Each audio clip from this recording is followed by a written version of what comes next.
Assalamualaikum warahmatullahi wabarakatuh. Selamat siang adik-adikku. Pada perkuliahan mata kuliah Statistik Pendidikan jurusan Pendidikan Agama Islam di STAI Raha Amuntai, khususnya pada pertemuan hari ini kita akan membahas terkait tahapan dalam membuat tabel distribusi frekuensi. Pembuatan tabel ini nantinya sebenarnya bisa kita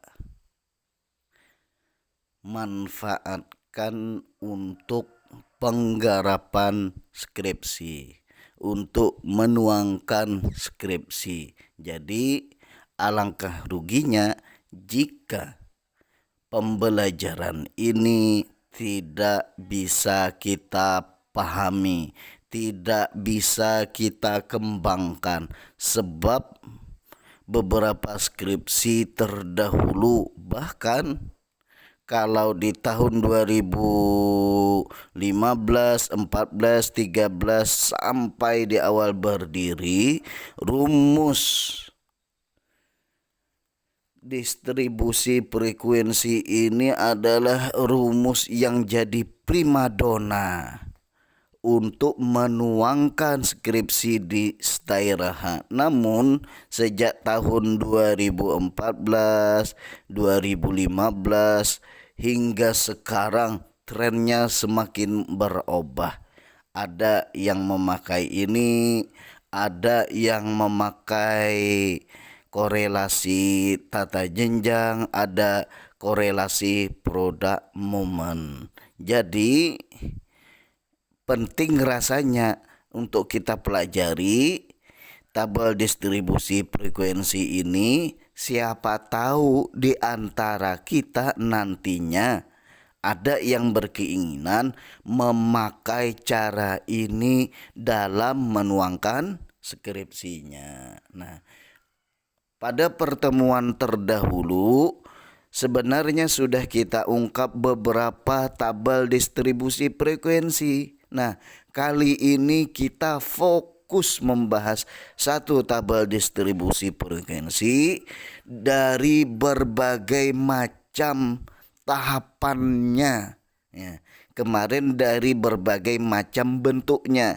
Sekarang tahapan yang harus dilaksanakan, tahapan yang harus dilalui oleh seorang mahasiswa, tahapan dalam membuat tabel distribusi frekuensi itu bagaimana? Nah, pada pertemuan kali ini yang harus kita lakukan, yang pertama tahapannya adalah bukan tahapannya dulu. Begini contoh tabel distribusi frekuensinya. Ada nomor, kategori, frekuensi, persentasi. Ini contoh tabel distribusi frekuensi yang sudah berisi, yang sudah ada pilihannya. Contoh kategori paham, frekuensinya jumlah orang yang memilih. Seandainya apakah Anda paham mata kuliah statistik, seandainya pertanyaannya begitu, yang menyatakan paham frekuensinya ada 9 orang. Yang menyatakan kurang paham ada 14 orang. Yang menyatakan tidak paham ada 2 orang. Jumlah orang yang diteliti berapa? 25 orang. Persen itu kan 100, makanya di yang warna hijau angkanya 100. 100 dibagi yang warna biru 25. 100 dibagi 25 dapat 4. Nah, maka karena jumlah orang yang diteliti itu adalah 25, satu orang itu berapa persen? Kalau dijadikan persen, rumusnya 100 bagi 25. berarti berapa? 4%. Kalau yang menyatakan paham, yang memilih pilihan kategorinya paham itu ada 9 orang. 9 orang itu ada berapa persen? Kan tadi 4% satu orang. Kalau 9 orang, 9 kali 4 jumlahnya berapa? 36%. Maka begitu juga yang selanjutnya. Ini contoh tabel distribusi frekuensi yang sudah ada isinya. Nah, kita lanjutkan mengetahui untuk membuat tabel yang begini itu bagaimana tahapannya. Nah, ini yang perlu kita dalami. Siapa tahu kan nanti ada yang mengerjakan skripsi cara menuangkannya menggunakan tabel distribusi frekuensi. Nah, tahapan dalam membuat tabel distribusi frekuensi. Yang pertama, tentukan judul. Anda mau meneliti apa? Meneliti perkuliahan statistik secara online, itu contohnya. Meneliti kemampuan mahasiswa dalam menyimak perkuliahan selama perkuliahan online, bagaimana, itu contohnya. Yang kedua, tahapannya apa? Tentukan tempat penelitian. Kita mau menelitinya di mana? Tentukan judul. Kan tadi perkuliahan statistik online itu yang mau diteliti. Tentukan tempatnya. Tempat yang diteliti itu mana? Stairaha Amuntai. Tentukan sampelnya. Mahasiswa jurusan PAI, itu contohnya ya. Yang keempat, tahapannya apa? Harus membuat angket. Angket itu apa? Pertanyaan-pertanyaan yang di dalamnya ada pilihan jawabannya. Pertanyaan yang punya pilihan jawabannya. Kita buat pertanyaan, orang yang memilih, orang yang kita teliti bisa memilih jawaban yang sudah kita sediakan. Itu yang namanya angket. Nah, yang kelima, pembuatan kategori hasil angketnya. Perlu dikategorikan hasil angket. Bagaimana contoh kategori? Nanti kita lihat langkah kelima ya. Langkah yang keenam, karena angketnya ada, pembuatan hasil kategori angketnya ada, angketnya itu tinggal kita bagikan kepada orang yang kita teliti. Kita bagikan. Setelah dibagikan tentu mereka akan menjawab. Maka kita pilih-pilih berapa orang yang memilih jawaban A untuk pertanyaan pertama, berapa orang yang memilih jawaban B untuk pertanyaan kedua, berapa orang yang memilih pertanyaan C untuk pertanyaan ketiga. Begitu juga pertanyaan kedua, pertanyaan ketiga, pertanyaan keempat, kita pilih dan pilih semuanya. Nah, langkah terakhir baru uraikan tabel. Nah, langkah keenam tadi, setelah dipilah-pilih baru kita input. Kan sudah tahu berapa orang jumlah yang memilih kategori atau pilihan jawaban A dari pertanyaan pertama. Yang memilih A anggap 7 orang di pertanyaan pertama, tulis 7 orang. Begitu juga selanjutnya. Nah, langkah atau tahapan yang ketujuh, setelah diinput hasil angket tadi menjadi tabel distribusi frekuensi, langkah yang ketujuh, langkah yang terakhir itu apa? Uraikan. Kita harus menjelaskan isi tabel tadi. Kan belum tentu semua orang itu berpendidikan. Kan belum tentu semua orang paham isi tabel distribusi frekuensi yang sudah kita sajikan. Apalagi kita seorang orang yang terdidik, apalagi kita seorang mahasiswa, kita harus uraikan itu. Gunanya bukan menjelaskan kepada orang, tapi melatih kita sejauh mana kemampuan kita menguraikannya, sejauh mana kemampuan kita menjelaskannya, agar dosen yang nantinya sebagai penguji skripsi kita bisa memahami dengan mudah, bisa melihat gambaran yang jelas dari hasil tabel yang kita buat. Bukannya mereka tidak paham, tapi mereka mau lihat kemampuan kita menerangkan, kemampuan kita menjelaskan dari tabel hasil penelitian kita sendiri. Itu intinya ya. Jadi dalam pembuatan tabel distribusi frekuensi ada 7 tahapan yang harus dilalui oleh seseorang yang menggunakan tabel distribusi frekuensi jika ingin hasil tabelnya, jika ingin tabel distribusi frekuensi yang disajikannya betul-betul berkualitas. Sampai di sini, silakan jika ada yang mau bertanya, tuangkan saja pertanyaan Anda di kolom komentar pada akun YouTube ini, di kolom komentarnya. Dan jangan lupa salin atau copy paste kembali pertanyaan Anda ke aplikasi Edlink Sevima, karena di Edlink Sevima adalah aplikasi resmi perkuliahan, aplikasi resmi yang digunakan untuk perkuliahan online di kampus kita, STAI Raha Amuntai ya. Jadi silahkan saja tanyakan di YouTube dan tanyakan kembali di Edlink Sevima, dan jangan lupa absennya, ungkapkan kehadirannya di Edlink Sevima.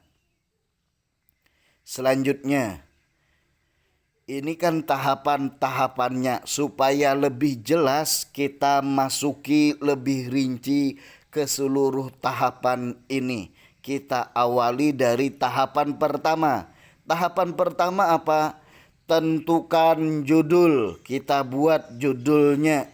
Nih, kita buat judulnya supaya tidak susah-susah membuat judulnya. Kita langsung mata pelajaran ini, mata pelajaran yang Bapak sampaikan ini, kita buat judulnya bagaimana? Judulnya Perkuliahan Statistik Pendidikan pada Jurusan Pendidikan Agama Islam di STAI Raha Amuntai. Perkuliahan Statistik Pendidikan pada Jurusan Pendidikan Agama Islam di STAI Raha Amuntai. Kan langkah pertama tentukan judul, langkah kedua tentukan tempat penelitian. Nah, di sini kebetulan kita sudah menentukan tempatnya di mana, STAI Raha Amuntai. Ya. Langkah ketiga apa? Tentukan sampelnya. Kan kebanyakan kalau seluruh mahasiswa STAI Raha Amuntai yang diteliti. Maka di sini kita tentukan khusus jurusan pendidikan agama Islam. Ya, khusus jurusan PAI saja yang di STAI. Itu pun kalau kawan-kawan mau mempersempit lagi, mau memperkecil lagi, mau lebih fokus lagi, bisa. Contohnya bagaimana?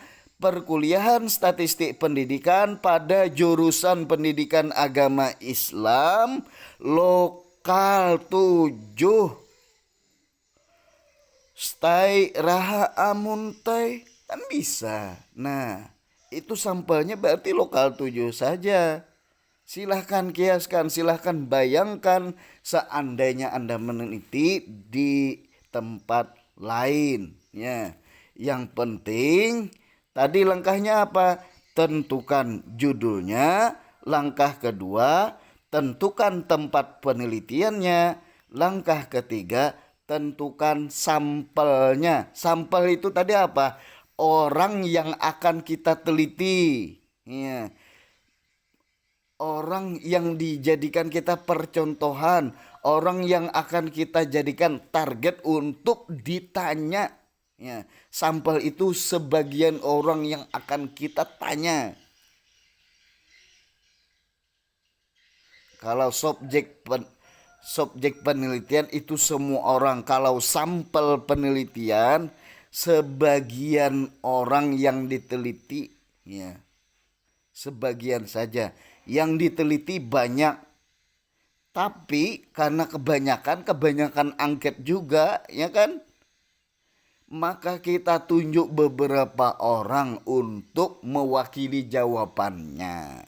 Ya.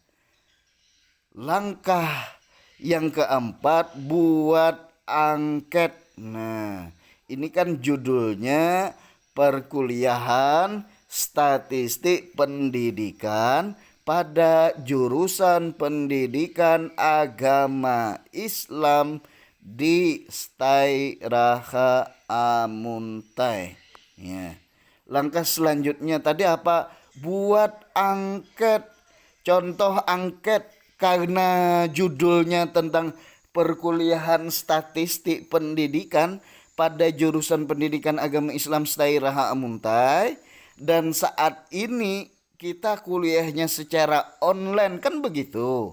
Nah, buat beberapa pertanyaan. Kita buat dulu satu contoh, satu soal angket. Apa soalnya? Apakah Anda bisa memahami mata kuliah statistik pendidikan yang disampaikan secara online? Itu pertanyaannya. Apakah Anda bisa memahami mata kuliah statistik pendidikan yang disampaikan secara online? Kita buat pilihan jawabannya. A. Paham. B. Kurang paham. C. Tidak paham. Ya, itu contohnya.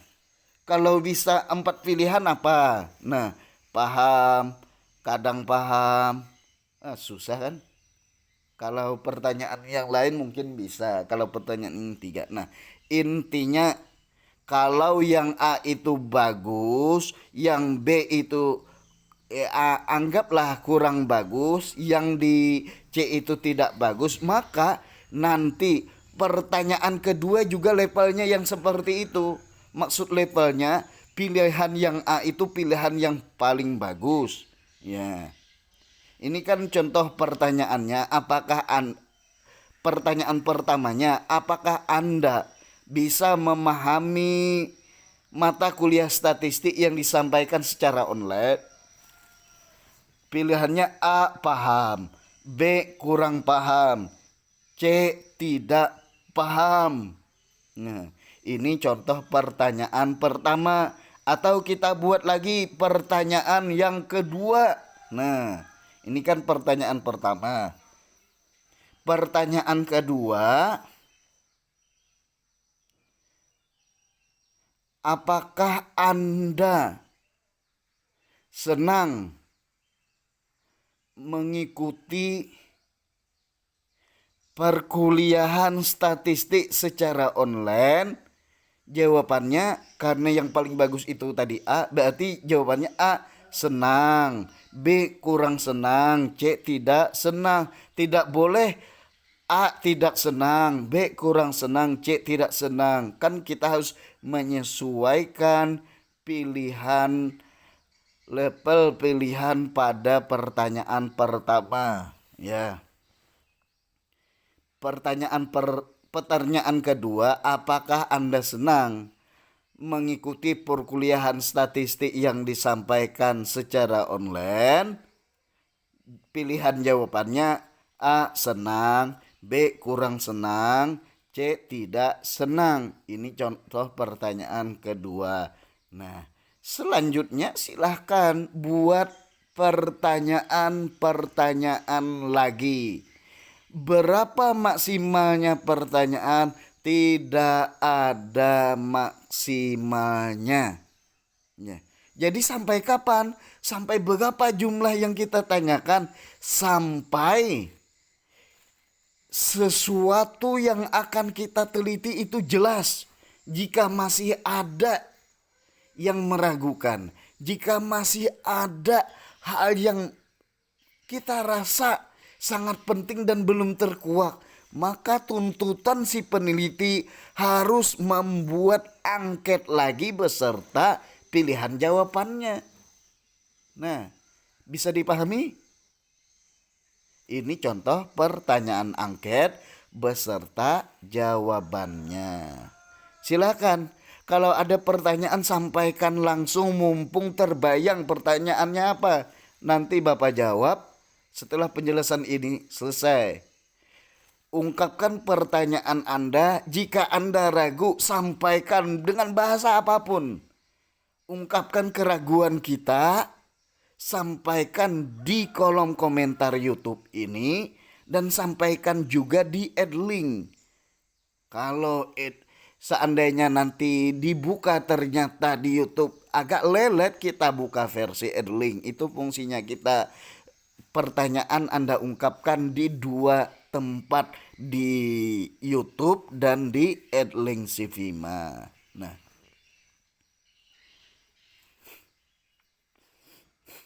setelah angket kita buat, pembuatan angket itu tadi langkah keberapa? Pembuatan angket adalah langkah keempat. Langkah kelima, pembuatan kategori hasil angket. Kan tadi sudah kita buat pembuatan kategori hasil angket. Pembuatan kategorinya bagaimana? Ya. Ini kan namanya tadi pertanyaan angket beserta pilihan jawabannya, supaya si orang yang diteliti tinggal memilih jawabannya. Ada tidak kategori pilihan jawabannya di sini terwakili? Jika tidak ada, sebenarnya bisa kita pilih, bisa kita buat. Kategori yang keempat apa contohnya? Titik-titik dalam kurung isi. Nah, apa? Nah, setelah kita membuat contoh pertanyaan angket beserta pilihan jawabannya, kan si orang yang kita teliti tinggal memilih memilih jawaban yang tersedia lagi. Cocok tidak dengan pilihan itu. Langkah kelima adalah pembuatan kriteria. Pembuatan kategori dari hasil angket. Bagaimana? 0 sampai 20%. Ini maksudnya persen. 0 sampai 20% itu kategorinya rendah sekali. 21% sampai 40% kategorinya rendah. 41% sampai 60% kategorinya sedang. 61% sampai 80% kategorinya tinggi. 81% sampai 100% kategorinya tinggi sekali. Pilihan kategori rendah sekali, rendah, sedang, tinggi atau tinggi sekali. Kategori ini tidak baku. Anda yang berhak membuat kategori ini cuma disesuaikan. Contoh apa? rendah sekali bisa kita ganti dengan buruk sekali. Kalau buruk sekali, buruk, sedang, baik, dan baik sekali. Kalau dibuat 5 pilihannya kan. Kalau diganti buruk atau kita ganti kalimat lain, silahkan. Apa yang terbayang di Anda? Nah, yang perlu Bapak tekankan di sini, satu judul, kan satu judul penelitian. Untuk meneliti itu kita buat banyak angket. Nah, kategori ini cuma ini satu macam untuk satu judul. Jadi 20 angket kategorinya ya ini sudah yang rendah sekali, rendah, sedang, tinggi atau tinggi sekali, ini Pang yang kita pakai kategorinya. Ya. Kriteria ini saja yang kita pakai. Kalau satu judul yang kita teliti. Nah, meskipun satu judul yang kita teliti, tentunya kan banyak angket, banyak pertanyaan yang kita buat. Seberapa banyak pun pertanyaan yang kita buat, kategorinya akan kembalikan, akan kita pakai cuma ini saja. Ya. Hak kawan-kawan hanya merubah kalimat kategorinya. Rendah sekali bisa dijadikan buruk sekali. Ya. Atau bisa kita persempit, ini kan terbagi 5, kita bagi menjadi 3. Kita bagi menjadi 3, kalau 100 dibagi 3 berapa? Berarti 33. 0 sampai 33 rendah. 34 sampai 36 sedang. Bukan, 34 sampai 66 sedang. 67 sampai 100 tinggi. Itu kalau kita buat kategorinya 3. Silahkan kawan-kawan berinovasi, silahkan kawan-kawan kembangkan sendiri.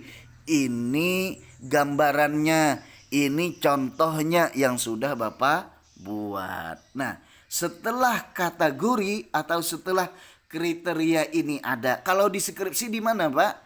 Kalau di skripsi di mana kita tuangkan kategori ini? Kita letakkan di bab 3. Ya, kategori ini kita cantumkan di bab 3. Kan skripsinya ada untuk Stay Raha Amuntai, skripsinya ada 5 bab.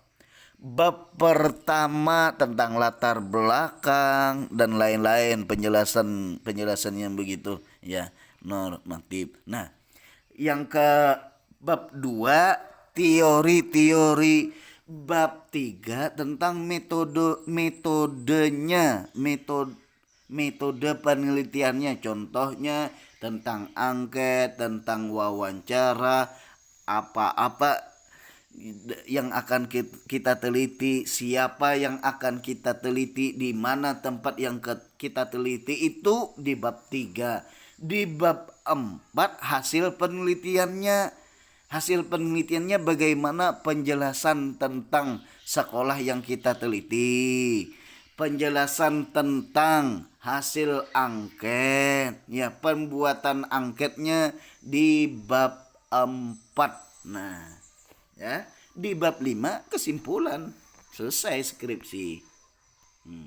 Ini kriteria atau kategori hasil angket. Contoh yang Bapak buat kriterianya seperti ini. Bakukah seperti ini? Tidak. Ini cuma contoh supaya kawan-kawan jelas gambarannya seperti apa sih kategori untuk hasil angket. Nah, ini Pang contohnya.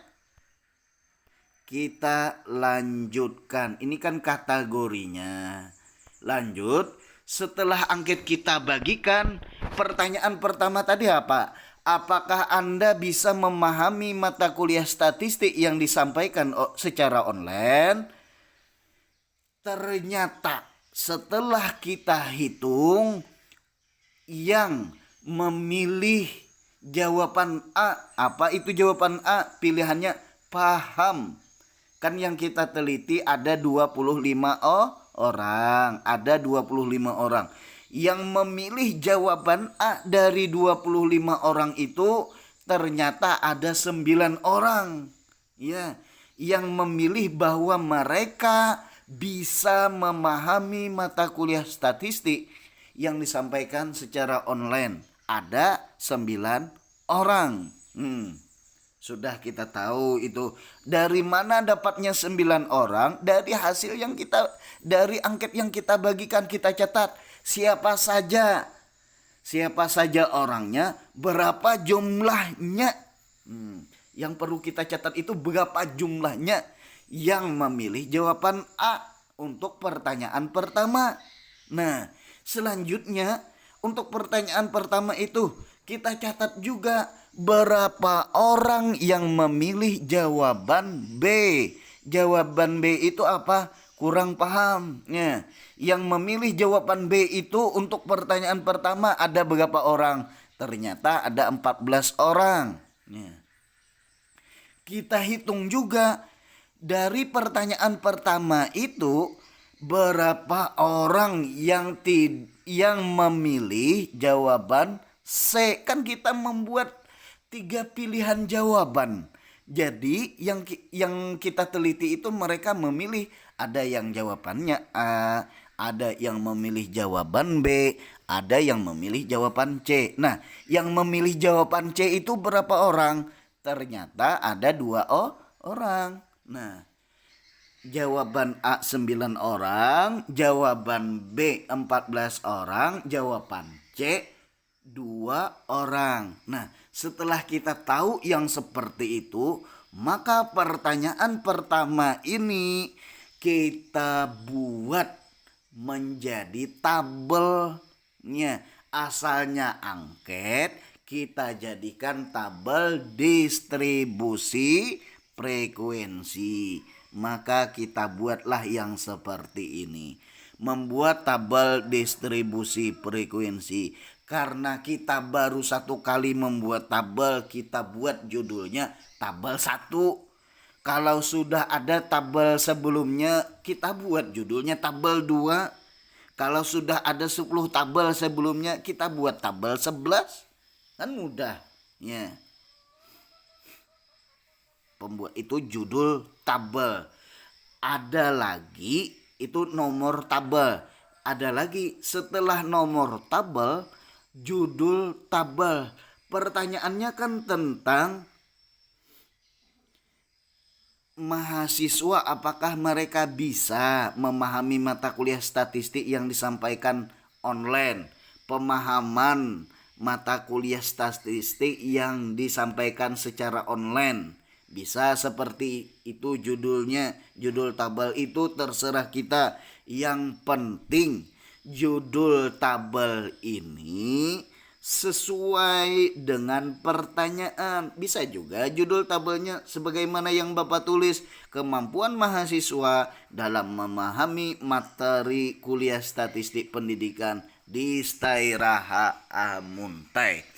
Cuma yang perlu Bapak tegaskan, kan tadi untuk pertanyaan pertama ada pilihan jawabannya. Pilihan jawabannya A paham, B kurang paham, C tidak paham. Nah, kategori pilihan jawaban ini tidak boleh dirubah. Ya, full harus kita cantumkan ke dalam tabel. Kategorinya paham, B kurang paham, C tidak paham. Nah, penuangannya seperti ini. Silahkan lihat tabel berwarna oranye. Kan tadi, nah setelah Anda lihat tabel warna oranye ini, lihat tadi kan kita sudah menghitung berapa mahasiswa yang memilih jawaban paham. Ya, berapa orang? 9 orang. Maka kita tulis 9 itu sejajar dengan pilihan paham. Nah, yang di sini.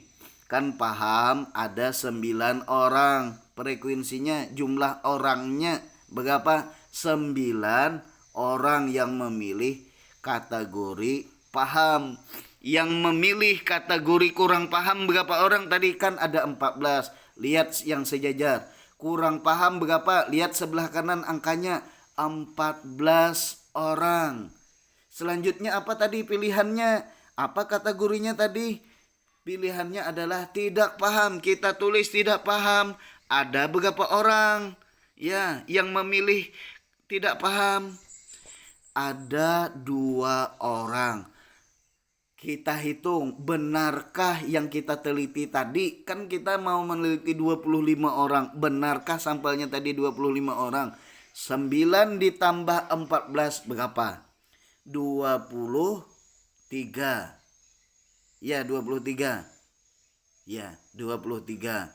Ditambah 2, 25 berarti pas 25. Kemudian cara menghitung persennya bagaimana? Nah, cara menghitung persen. Ingat, persen itu pasti 100. Kalau tidak 100 itu bukan persen namanya. Bapak ulang. Persen itu pasti 100. Kalau tidak 100 bukan persen namanya. Karena persen itu pasti 100, berarti kita tulis dulu 100. Maka Bapak warnai dengan warna hijau. Ya. Orang yang kita teliti berapa orang? 25 orang. Bapak kasih warna biru. Persen itu 100, yang diteliti itu 25 orang. Pertanyaannya, 1 orang itu berapa persen? Nah, karena persen itu 100, yang diteliti 25 orang, 100 dibagi 25. Berapa jumlahnya? 4. Berarti 1 orang 4%. Ya, supaya lebih paham Bapak ulang cara mengetahui persen. Persen itu pasti 100. Maka 100 dibagi jumlah orang yang akan kita teliti. Yang akan kita teliti berapa orang? 25 orang. Maka rumusnya 100 dibagi 25 orang. Dapat berapa? Dapat 4. Berarti 1 orangnya 4%.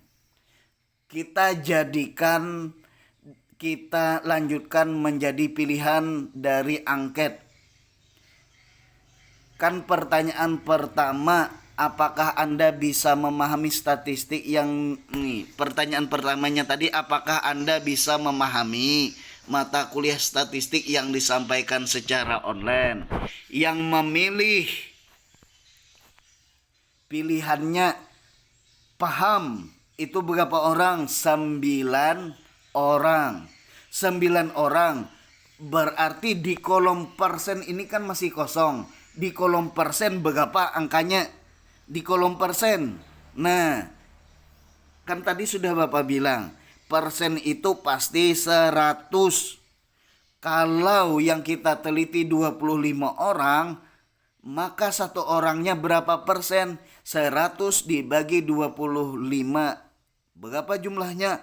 4%. Kalau 9 orang itu berapa persen sih? Nah, 9 orang itu berapa persen? Kan tadi hasilnya 4. Maka 9 kali 4 berapa persen? 36%. Maka di kolom persentase di situ harus kita tulis berapa? 9 kali 4, 36. Di mana Pak dapat 4? 4 itu persen 1 orang. 1 orang jumlahnya 4%. Kalau 9 orang berarti jumlahnya 36%. Maka kita tulis 36 itu di kolom persen yang masih kosong. Ya. Pilihan yang kedua adalah kurang paham. Yang memilih jawaban kurang paham itu ada 14 orang. Pertanyaannya, 14 orang itu kalau dipersentasikan berapa persen? Kan tadi 1 orangnya 4%. Tinggal dikali saja. 14 kali 4 berapa tuh? 14 dikali 4 berapa? 56. Maka di kolom ini kita tulis, di kolom persentasi yang sejajar dengan 14 itu kita tulis 56. Ya, 56. Selanjutnya, yang memilih tidak paham. Yang memilih jawabannya tidak paham. Ada 2 orang. Nah, 2 orang itu berapa persen? Kan 1 orangnya 4%. Kalau 2 orang berarti 8%. Nah, kita tulis saja di kolom persentasi bahwa di situ angkanya 8. Ya, 8. Berarti sudah terisi. Beginilah hasilnya kalau sudah terisi. Ya. Kalau sudah terisi, yang memilih kategori jawabannya paham itu ada 9 orang. Kan itu kan 9 orang. 9 orang itu berapa persen? 36%. Di mana dapat 36%? Karena 1 orangnya 4%. 9 kali 4 atau 4 kali 9 jumlahnya 36. Yang selanjutnya yang memilih jawaban kurang paham ada 14 orang. Karena 1 orangnya 4%, 14 kali 4 berapa? 56. Tertuanglah seperti tabel ini. Ingat, frekuensi itu orang atau jumlah orang yang kita sodorkan angket.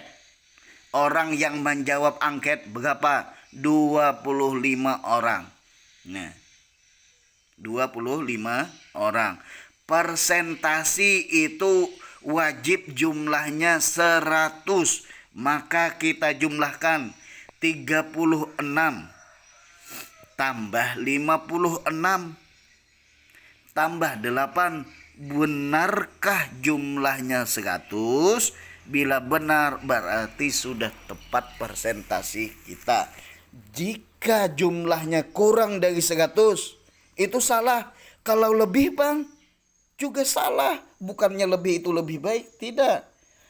Persen itu tetap harus 100. Kalau salah itu salah. Kalau kurang dari 100 itu salah. Lebih dari 100 juga salah. Ya. Tidak ada lebih dari 100 itu lebih baik, tidak. Yang bagus itu, yang benar itu tepat jumlahnya 100. Bisa dipahami? Kita lanjutkan. Langkah ketujuh apa? Ayo. Langkah yang ketujuh, input hasil angket menjadi tabel sudah. Langkah ketujuh, uraikan tabel distribusi frekuensi. Uraikan tabel. Ini kan tabelnya sudah. Ya, tabelnya sudah jadi. Yang seperti ini kan kita jelaskan. Kalau yang seperti ini kan belum tentu semua orang bisa memahami, ya. Belum tentu semua orang bisa memahami. Kalau kita buat deskripsi, penguji paham. Cuma penguji mau tahu sejauh mana kemampuan kita mampu menjelaskan tabel yang kita buat. Jangan-jangan kita asal buat, nggak bisa menjelaskan. Atau kita benar-benar membuat, tapi saat ujian kita gugup, nggak bisa menerangkan. Untuk itulah penting kita jelaskan tabel ini bagaimana sih. Maka kita buat yang seperti ini. Uraiannya yang di bawah berdasarkan tabel di atas itu. Tuh di bawahnya. Berdasarkan tabel di atas. Mahasiswa yang menyatakan paham terhadap materi kuliah online statistik pendidikan berjumlah berapa orang? 9 orang yang termasuk dalam kategori rendah. Nah, kan ketahuan kategorinya rendah, yakni 36%. Pak, di mana kategori rendah? Bapak tahu kategorinya itu rendah, taunya 30. Kita lihat persennya 36%. Kan yang menyatakan paham, lihat di tabel. Paham, persen jumlah frekuensinya 9 orang, jumlah persennya 36%. Nah, 36% itu kategorinya, kenapa Bapak menyebutnya rendah, Pak? Coba disebut tinggi, Pak. Nggak bisa.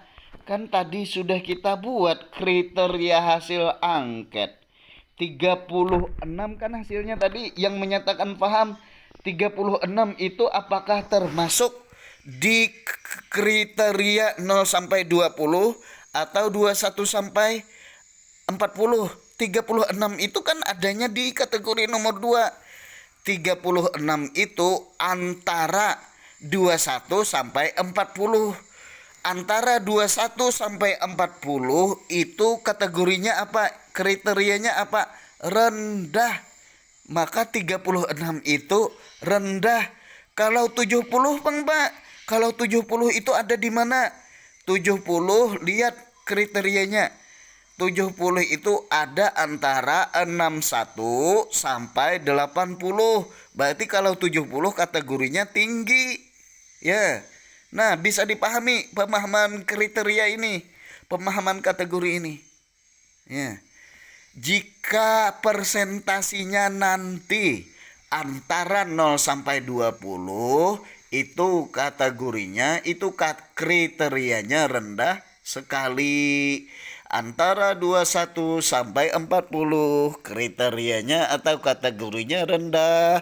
Begitu sampai 100. Silahkan dipahami. Ya. Sudah. Nah,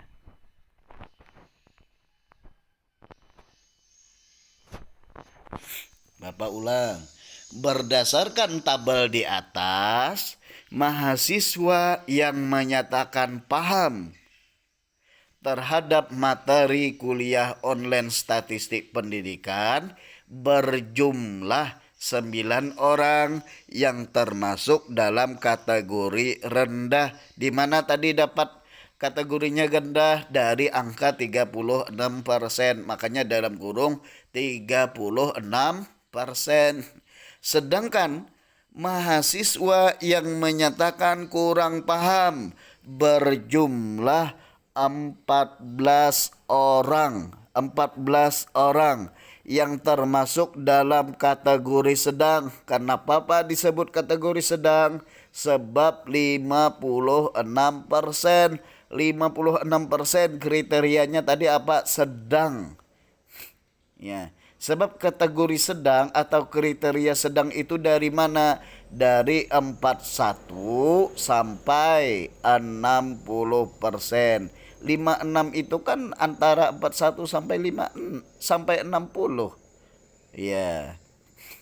Selanjutnya pilihan yang ketiga, dan mahasiswa yang menyatakan tidak paham. Dan mahasiswa yang menyatakan tidak paham berjumlah 2 orang yang termasuk dalam kategori rendah sekali. Berapa? 8%. Selesai sudah kita. Beginilah alur, beginilah tahapan dalam membuat tabel distribusi frekuensi. Jika penyajiannya seperti ini, tentu hasilnya pun terlihat, kualitasnya terlihat, kemampuan kita dalam menyajikan materi itu bagus. Ya, kita lanjutkan perkuliahan kita lewat tanya jawab. Ya, insya Allah sebelum materi kuliah, sebelum jam kuliah statistik pendidikan berakhir, kita adakan kuis di Edling Sevima. Jadi silahkan tonton, silahkan lihat penjelasan ini dari awal sampai selesai. Yang tidak paham ungkapkan di YouTube di kolom komentar dan di Edling absensi kehadiran di Edling Sevima. Jangan di skip, jangan dipercepat menonton ini, lihat secara online ya, supaya kita benar-benar paham. Dalam penyusunan skripsi, tabel ini dari tulisan tabel 1 sampai penjelasan tabel yang di bawah sampai 8% tutup kurung titik. Nah, itu semua diketik 2 spasi. Baru 1 pertanyaan loh. Baru 1 pertanyaan, hampir 1 halaman. Berarti kalau Anda ingin skripsinya tebal, ingin skripsinya 4 halaman, contohnya 4 halaman, maka buat saja 4 angket. Mau 100 halaman, 100 pertanyaan angket. Ya, berarti mudah. Waktu untuk menyusun pertanyaan angket itu lama waktunya. Kan dibimbing oleh pembimbing. Jadi buat pertanyaan angket sebanyak-banyaknya agar penelitian kita betul-betul jeli, agar yang ingin kita kuak dari apa yang kita teliti itu benar-benar terjawab, benar-benar terkuak, benar-benar kita puas, kita tahu bahwa penelitian kita bisa mengungkapkan keraguan kita. Nah, ketika kita mampu membuat pertanyaan yang banyak, maka skripsi kita juga akan makin tebal. Tapi tebalnya skripsi bukan menentukan berkualitasnya skripsi kita. Jadi langkahnya buat saja dulu banyak pertanyaan angket yang kira-kira hanya sekedar mempertebal, yang kira-kira pertanyaannya tidak berkualitas hapus saja. Kalau memang berkualitas, iya kita buat pertanyaannya. Ya. Kan lumayan mempertebal skripsi kita. Nah, sampai di sini silahkan yang ada pertanyaan tuangkan pertanyaannya di kolom komentar dan sampaikan kembali pertanyaannya di aplikasi Edling Sevima, karena Edling Sevima adalah aplikasi resmi perkuliahan online Stairaha Amuntai. Ya. Insyaallah sebelum mata kuliah berakhir, sebelum jam perkuliahan berakhir, akan Bapak share kuis yang harus dijawab oleh kawan-kawan. Insya Allah hasilnya otomatis selesai Anda menjawab, langsung keluar hasilnya di HP kawan-kawan di Edling Sevima, tampilan HP kawan-kawan. Sekian, salah hilap mohon maaf. Wassalamualaikum warahmatullahi wabarakatuh.